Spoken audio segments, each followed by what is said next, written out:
जय हिंद दोस्तों। स्वागत है आप सभी का हमारे चैनल पर।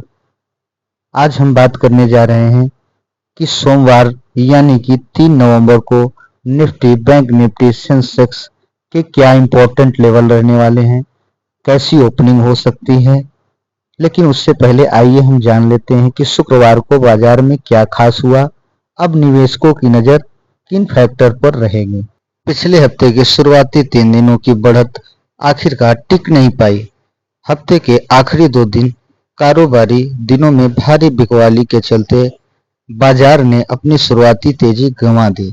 शुक्रवार को निफ्टी लगातार दूसरे दिन गिरावट में रहा। के मुताबिक बाजार अब सीमित दायरे में रहेगा, लेकिन हल्की तेजी की उम्मीद की जा सकती है।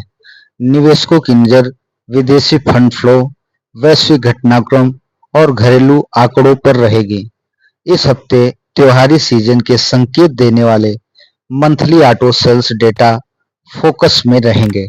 साथ ही बाजार एसबीआई, भारती एयरटेल, टाइटन और टाटा केमिकल्स के तिमाही नतीजों पर भी अपनी प्रतिक्रिया देगा। आइए जानते हैं निफ्टी पर एक्सपर्ट की क्या राय है।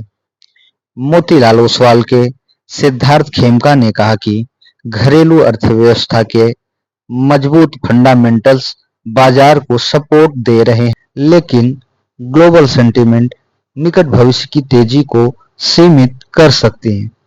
एचडीएफसी सिक्योरिटीज के नागराज शेट्टी के मुताबिक निफ्टी का शॉर्ट टर्म ट्रेड कमजोर है, लेकिन मीडियम टर्म आउटलुक अब भी पॉजिटिव है। उन्होंने कहा, अगर निफ्टी 25,700 से नीचे जाता है तो 25,500 पर मजबूत सपोर्ट मिलेगा और अगले हफ्ते उन स्तरों से तेज उछाल की संभावना ज्यादा है। केपी सिक्योरिटीज के रूपक डे ने कहा कि शॉर्ट टर्म ट्रेड कमजोर रह सकता है और उसमें 25,525 तक गिरावट आ सकती है।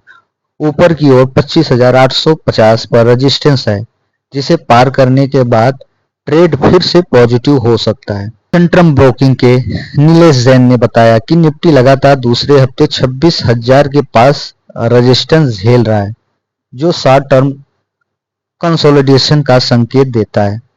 उन्होंने कहा, फिलहाल निफ्टी को 21 डे मूवी एवरेज यानी 25,500 पर सपोर्ट मिल रहा है। जब तक यह स्तर बना है तब तक बाय ऑन डिप्स की स्ट्रेटजी रखी जा सकती है। अगर निफ्टी 26,000 के ऊपर निकलता है, जहां बड़ी मात्रा में कॉल राइटिंग हुई है, तो तेजी का अगला दौर शुरू हो सकता है। आइए जानते हैं बैंक निफ्टी का हाल। इस बीच बैंक निफ्टी गैप डाउन खुला और पूरे सत्र में दबाव रहा। इंडेक्स 57,776 पर बंद हुआ। एसिड सी मेहता इन्वेस्टमेंट इंटरमीडिएटीज के ऋषिकेश यदवे ने कहा, बैंक निफ्टी के लिए तत्काल सपोर्ट 57,630 पर है। अगर यह स्तर टूटता है तो कमजोरी 57,000 तक बढ़ सकती है, जबकि ऊपर की ओर रेजिस्टेंस 58,550 पर है। जब तक इंडेक्स 58,580 के नीचे है, किसी भी उछाल पर मुनाफा वसूली की सलाह दी जा रही है। आइए जान लेते हैं कल के दिन यानी 3 नवंबर को निफ्टी गैप अप या गैप डाउन या फ्लैट ओपनिंग दे सकता है। तो मार्केट के सेंटीमेंट को देखते हुए कल के दिन मार्केट फ्लैट या तो गैप अप होने की संभावनाएं दिख रही हैं। और निफ्टी के लिए इंपॉर्टेंट लेवल कौन कौन से हैं आइए देख लेते हैं।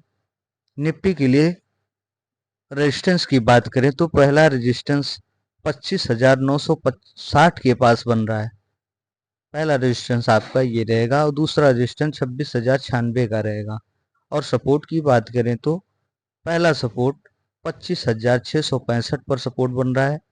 अगर ये ब्रेक करता है तो 25,437 तक मार्केट जा सकता है। बैंक निफ्टी में भी बात की जाए तो वही सेम चीजें हैं। कल की डेट में फ्लैट या गैप अप होने की संभावनाएं दिख रही हैं। बैंक निफ्टी के लेवल की बात की जाए तो पहला सपोर्ट आपका 58,069 पर बन रहा है और दूसरा सपोर्ट 57,692 पे बन रहा है। वहीं रेजिस्टेंस की बात की जाए तो बैंक निफ्टी का पहला रेजिस्टेंस 58,581 पर है और दूसरा 58,825 पर बन रहा है। दोस्तों आज की वीडियो यहीं तक। आशा करता हूँ आपको हमारी ये वीडियो अच्छी लगी होगी। वीडियो अच्छी लगी हो तो वीडियो को लाइक कर दीजिएगा और चैनल पर नए हैं तो चैनल को सब्सक्राइब कर लीजिएगा, ताकि इस तरह की वीडियोस मैं आपके लिए लाता रहूं। फिर मिलते हैं आप सभी से अगली वीडियो में। तब तक के लिए नमस्कार।